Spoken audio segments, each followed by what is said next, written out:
আসসালামু আলাইকুম। আমি অ্যাডভোকেট জুবায়ের। আজ আলোচনা করব চেক সম্পর্কিত বিষয় নিয়ে।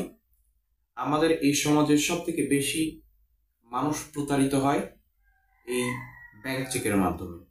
আমরা কোথাও যখন কোনো টাকা পয়সা ধার নিয়ে থাকি, তখন আমরা এই অর্থের বা এই ঋণের বিপরীতে আমরা চেক হিসাবে সিকিউরিটি দিয়ে থাকি, এবং অনেক ক্ষেত্রে আমরা এমনও কাজ করে থাকি, সাথে সাথে চেকের সাথে আমরা নন জুডিশিয়াল স্টাম্প পেপারে লিখিত বিভিন্ন অঙ্গীকারও করে থাকি।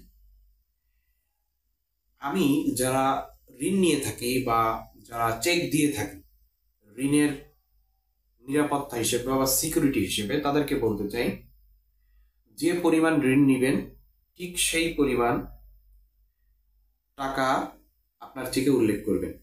কখনো ফাঁকা চেক দিবেন না।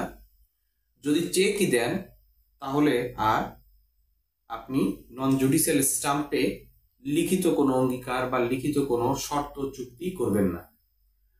হয় লিখিত চুক্তি করবেন, না হয় চেক দিবেন।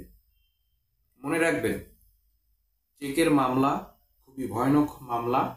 এই মামলাতে কিন্তু জেতার সম্ভাবনা আসামি পক্ষের খুবই কম, কিন্তু যিনি চেকের মামলা করে থাকেন, সঠিক প্রসিডিউর মেনে যদি করে থাকেন, তাহলে তিনি কিন্তু অধিকাংশ ক্ষেত্রেই কিন্তু চেকের মামলাতে জয়ী হন। অনেক সময় লাগে, অনেক সময়ের প্রয়োজন হয় মামলা পরিচালনা করতে।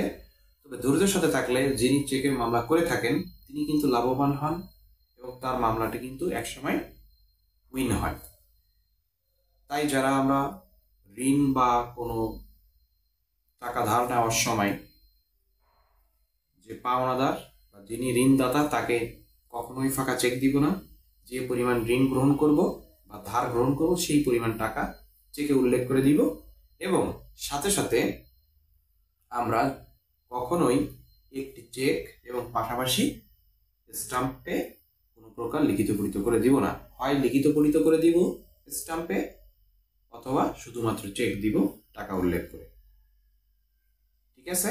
আপনি যদি দুইটি কাজ করেন, তাহলে আপনার বিরুদ্ধে চেকে মামলা হবে 138 ধারাতে, এবং আপনি যদি স্টাম্প দেন তাহলে 406 এবং 420-এ আপনার বিরুদ্ধে প্রতারণা এবং অপরাধমূলক বিশ্বাসভঙ্গেরও মামলা হতে পারে। অর্থাৎ আপনার বিরুদ্ধে দুইটি মামলা হতে পারে একই সাথে।